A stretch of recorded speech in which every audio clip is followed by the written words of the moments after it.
Pasalamat kayo Pilipinas, pinapahiram namin sa inyo si Pastor. Kasi kung kami lang, ayaw namin sumabak sa politika. We know what politics is. Pasalamat kayo Pilipinas, pinapahiram namin sa inyo si Pastor. Kasi kung kami lang, ayaw namin sumabak sa politika. We know what politics is.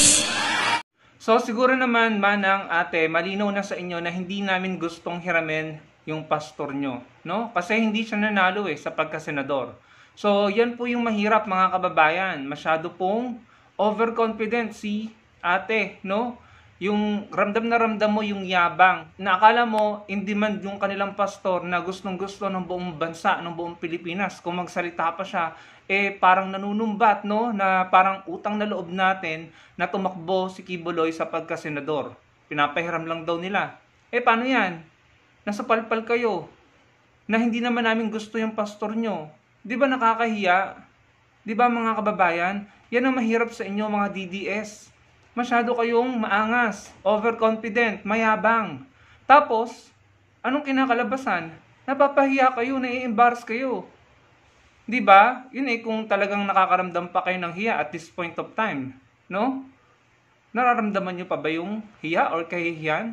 Meron pa yung isang alagad ni Kibuloy dati, yung Diane Hortaleza, no? Na-feature ko, ito siya. Lagi pa nilang sinasabi, noong nililitis pa si Kibuloy, yung may pahiring po sa Senate yata ito, si Senator Risa Hontiveros, no? Yung Diane Hortaleza na sinasabi, victory is ours, nung hindi pa sumusuko si Kibuloy. Yung kumpiyansa nila, yung fighting spirit nila, talagang ang taas na akala mo sila yung tama at sila yung kinakampihan ng Diyos. Parang sila lang ba yung anak ng Diyos na parang sila lang yung tama dito, no? Pero sana ma-realize nyo na hindi ganoon ang nangyayari. Hindi kayo nagtatagumpay, hindi kayo nananalo, hindi pumapabor sa inyo ang hustisya. Ang hustisya ay pumapabor sa mga sinasabing na biktima, no? So, yan ang napapala kapag overconfident at talagang may angas at mayabang. O edi paano yan? Hindi namin gustong hiramin, inyo na, no? Wala kaming ibabalik kasi hindi naman talaga namin hinihiram yung pastor nyo, no? Tsaka payo ko lang sa inyo mga DDS, okay, masyadong mayabang dahil talagang mapapahiya kayo. Tapos ito pa, gusto pang magpa-recount ni Kibuloy. Imagine, gusto niya magpa-recount, pang number 31 siya. Ang layo niya sa top 12. Yung ang number 13 tsaka 14, 15. Siguro kung meron man na may karapatang magpa-recount, ito yung malapit sa number 12. Yung number 13, 14, 15, or 16. Ito si Kibuloy, number 31. Gusto magpa-recount. Na para bang gustong palabasan na may irregularity sa election, may dayaan. Ba't ka magpapa-recount ng ang layo-layo mo sa ranking? Number 31 ka. Wala sa top 20 or top 15 or top 30. Pang 31 siya Pero karapatan naman niya magpa-recount. Kung gusto niya magpa-recount, go. Gagastos nga lang siya dyan. Pero grabe naman yung audacity, no?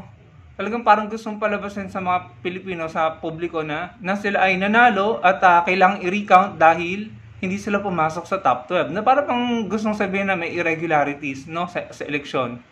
Grabe talaga po, no. Yan po talaga pagkayabangan, pagiging maangas, pagiging hambog, at yung pagiging overconfident ang pinakita nyo, talagang ang kakalabasan niya na yung mapapahiya po kayo, no? So, wag po tayong ganyan mga kababayan. Ito si ate, grabe, no? Parang nanunumbat pa siya na parang pinahiram daw sa atin si pastor. No, hindi namin gustong hiramin. Sa inyo na. Ibalik niya sa inyo. Kung kayo masaya para sa kanya or masaya kayo kasama siya, edi sa inyo na. No? Hindi namin gustong pakialaman. Ito naman si Harry Roque, sabi niya dyan sa kanyang content, sabi niya dyan, di man kandidato si Junior na wala pa rin ang mga pangil niya. Heto na ang tunay na lame duck na presidente. Sabi ni Harry Roque yan noong May 13. Buti na lang sinagot siya ni Yusek Claire Castro. Ito, gusto ko to si Yusek Claire Castro palaban matapang. Kung lame duck po ang Pangulo at parang baliwala na po ang administrasyon, dapat bumalik po siya kaagad dito. Yan po ang naging sagot ni Yusek Claire Castro. Tama po yan, no? Bumalik ka dito, Harry Roque. Minamalit mo pala yung presidente. Sinasabi niya weak, lame duck, no? Talagang grabe yung pag-underestimate nyo. Yan, mayabang na naman po mga kababayan. Overconfident, mayabang, hambog. So, tama yung naging sagot ni Yusek Claire Castro, bumalik ka dito. Lame duck pala eh. Weak pala eh. Bakit nandiyan ka sa ibang bansa? No? Yan ang problema eh. Ang tatapang niya pero wala naman kayo dito sa bansa. Si Maharlika, si Alona, si Roque.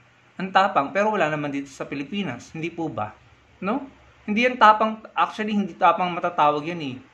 Pagiging tuso yan at saka hambog eh, or mayabang. Kasi maggaganyan ka, magsasalita ka ng ganyan, wala ka naman dito sa bansa. Hindi mo naman masabi ng harapan yan sa gusto mong sabihan ng ganyan. Hindi mo masabi ng personal. So hindi tapang yan. Pagiging tuso yan, no?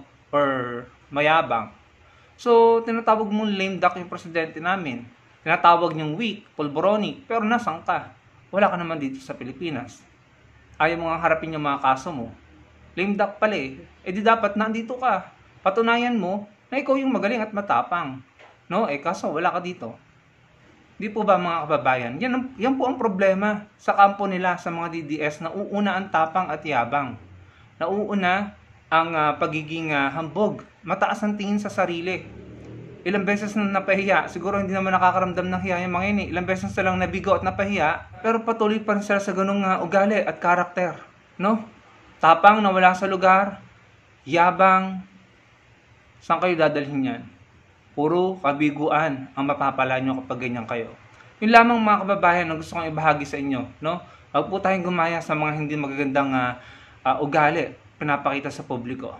Maging mabuti po tayo at maayos. No? Salamat po sa panonood. Sana po yung malike ng video at makapag-comment kayo. At magkita-kita po tayo sa susunod kong video. Salamat po.